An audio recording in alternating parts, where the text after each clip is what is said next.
Today at 5, a law enforcement memorial to honor those who lost their lives in the line of duty. Warm and sunny the next few days, but as wind picks up across the region, we're tracking elevated fire danger. A Spokane man arrested by Border Patrol agents last week in court today on allegations he attacked an agent. We have the latest from the court proceedings. Good evening and thank you for joining us for KREM 2 News at 5 tonight. I'm Mark Hanrahan. New tonight, families and officers gathered in Spokane today for the 37th annual Law Enforcement Memorial Ceremony, honoring those who gave their lives in the line of duty. One more name was added to the memorial this year, and KREM 2's Regan Gallo reports tonight. When you walk by the Spokane County Courthouse, you may not notice the 361 names displayed outside. Their service was selfless, their sacrifice immeasurable. A memorial honors those from across Washington state who have fallen in the line of duty. This year, a young husband and father was added to the list. Christopher was tragically struck by a motorist on Interstate 5 in Marysville. Trooper Christopher Gadd died March of 2024. He was only 2 years into his service, received the top academic award from the Washington State Patrol Academy, and is survived by a father and sister who also serve in law enforcement. As you can see, there is a rich tradition of public service in the Gadd family, which is to be recognized and commended. While his family couldn't attend the service, others stood in tribute to all those they have lost. Nothing prepares you for that kind of a loss. It tore through my world like wildfire. And grief did not come quietly for me. Megan DiBucci has dedicated 26 years to helping families like her own. An officer herself, she lost her husband while both were on duty. I was covering on a high-risk felony stop outside the city limits when he fell nearly 100 feet from an overpass to his death. So as people gather today, the weight of the sacrifices those who wear the badge make in the line of duty was deeply felt throughout the crowd. Reporting in Spokane, Regan Gallo, KREM 2 News. All right, let's talk weather on this Tuesday evening. Want to get outside right now to Chief Meteorologist Jeremy Legoo. Jeremy, 70 and sunny, absolutely gorgeous day, and you're saying more days like this are in store. Absolutely. As we head through the next couple, we are going to stay every bit as warm. Even our cold day Thursday, we top out at 68, which means we spend a huge chunk of our day as warm as we spent today. Seriously, hear me out on this one. Right now, we are pretty close to 70 in eastern Washington and North Idaho. Pullman sits at 68 and central Washington sits in the mid-70s. Satellite and radar doesn't show much, but if we zoom out, you can see our next disturbance. And there it is. That disturbance moves in as a cold front. It is going to drop temperatures, but there's a bit of a caveat with this.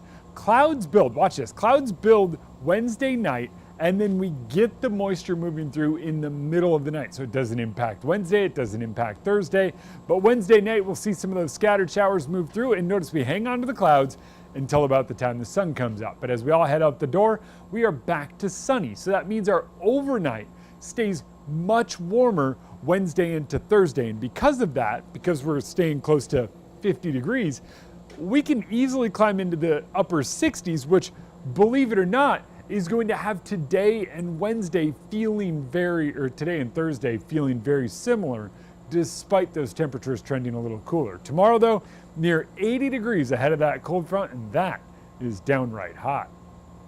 All right, sounds good, Jeremy. Thank you very much. New video shows the aftermath of a destructive protest at the University of Washington overnight. Dozens of people set fires on campus, then took over the engineering building, barricading themselves inside. Police arrested 30 people who occupied the building for their alleged involvement in the demonstration.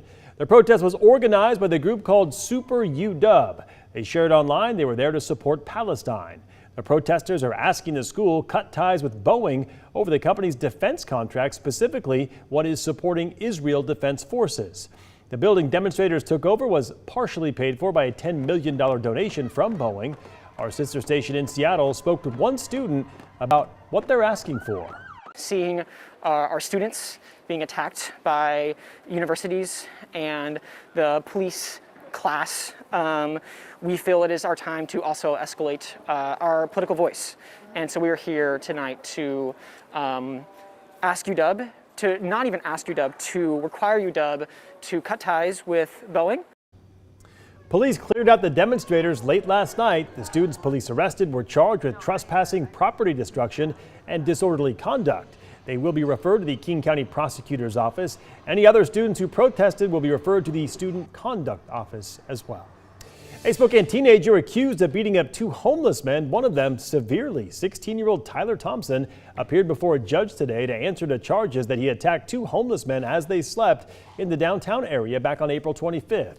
One of those men was so badly hurt, police said he had skull fractures and bleeding on the brain. The other man was reportedly hit with a Lime scooter. Thompson, along with two other teens, reportedly attacked the men without provocation.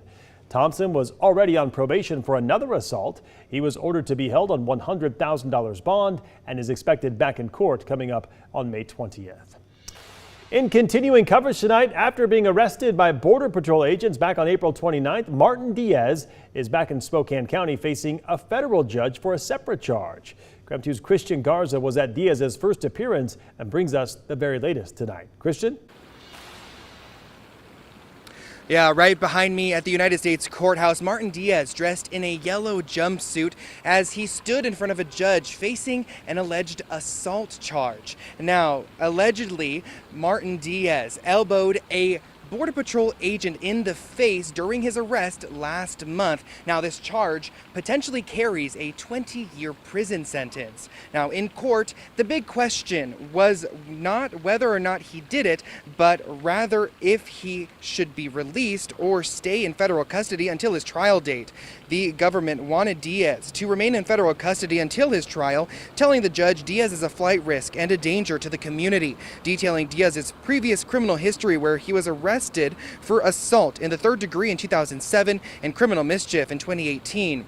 Diaz's defense argues he should be released because he has been attempting to stay in the country legally, like appealing his order for removal since he was 18 and the recent passing of his and his wife's I-130. Now, his defense also touched on his criminal history, saying he appeared in court previously when asked and had no issues when he did serve jail time.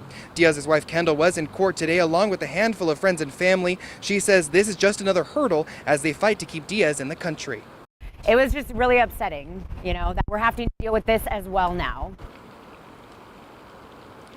Ultimately, the judge ruled in favor of the government, which means Diaz will stay in federal custody until his trial. Now, if convicted, Diaz not only faces decades of jail time, but also a fine of $250,000. Diaz is expected to be back here in court on May 8th. In Spokane, Christian Garza, KREM 2 News. All right, Christian, thank you very much. We are just getting started here on KREM 2 News at 5. Here's what we're working for you coming up after the break.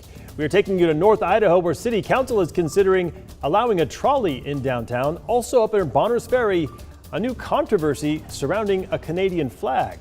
Those stories coming up.